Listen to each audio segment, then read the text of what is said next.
Dear friends, welcome to the family of Knowledge World. Today we will talk about the Indian Councils Act of 1909 or Morley Minto reforms of 1909. Okay, so before that, friends, we in the last lecture spoke about the Indian Councils Act of 1892. So now we will speak about the Morley Minto reforms. Okay, so before that I would like to give you the historical background why Morley Minto reforms was brought in.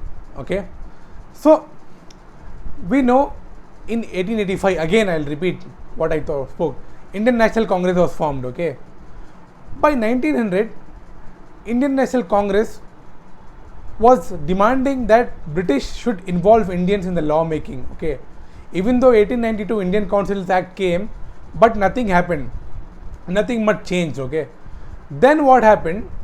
In the meanwhile, you have along the moderates also what happened? There was the rise of extremists, which I spoke in the last lecture. They adopted more aggressive methods such as Swadeshi, boycott, and all those things. So the British government felt that it is necessary to engage the moderates, not radicals, moderates, so that Indians would be satisfied. Okay, what happened? A major event happened for the reforms was partition of Bengal in 1905. Bengal was Bengal was partitioned into two. Okay, East and West, because at that time Bengal was the center of Hindu Muslim unity and freedom struggle.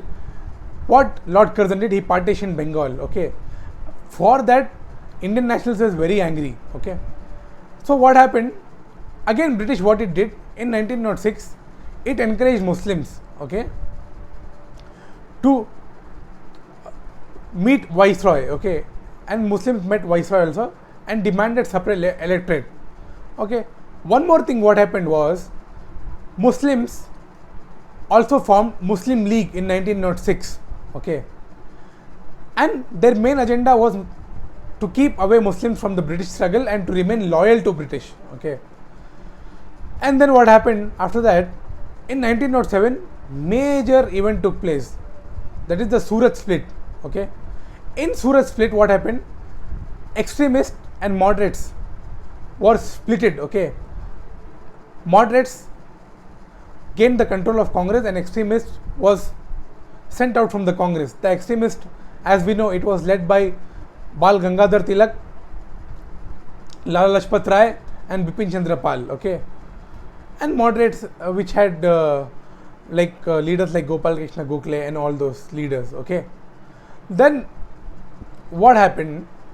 In 1909, Lord Morley and Minto, who was the Viceroy, and Morley, who was the Secretary of State, they came out with the Indian Councils Act of 1909. Okay, so what did the act say? Okay, the act first, it introduced elections, indirect elections in both center as well as in the provincial level. Okay, the members was increased to 60.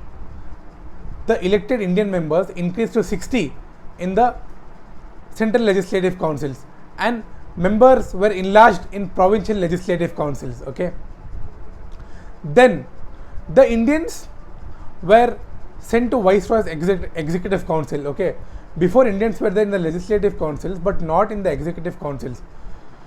First time Indians were sent to Viceroy's executive council. Okay, and next is the separate electorates which Muslim demanded under the leadership of Aga Khan in 1906 when they met in Shimla. So the separate electorates were introduced. Okay, according to this, Muslims could vote only for Muslims. Okay, they could not vote for anyone, and Muslim representative would be elected only through Muslims vote. Okay, this is known as separate electorates. Okay, and one more thing is that two Indian members was added to Secretary's Council. Okay, Secretary of State's Council. 2 Indian members were added. Okay, before there was only British. Now there were 2 Indian members. Okay, then the members were allowed to ask supplementary questions and take part in discussion. Okay. Then the elected members would be elected through, in the provinces they would be elected through their representatives, through their local bodies. Okay, the local bodies would elect an electoral college, and this electoral college would elect their members. Okay, so these were the reforms.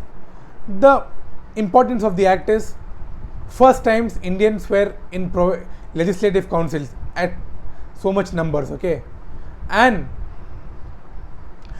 one more importance of the act is, indirect election was in this act made mandatory. Okay, the defects of the act. The defects of the act is, first defect, which I feel, that there was no solution to political problems. Okay, the Indian leaders who were demanding the self-government was rejected by the British. Okay, Lord Morley, he told that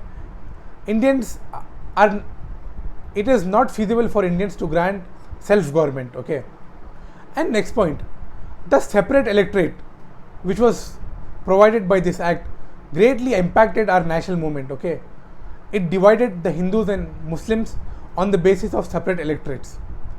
Okay, and third point, the governors of veto power was maintained, and any bill the Governor General could veto. Okay, important facts. Okay, Lord Minto is known as the father of Indian communal electorate. Okay, Lord Minto is known as the father of Indian communal electorate. Okay, and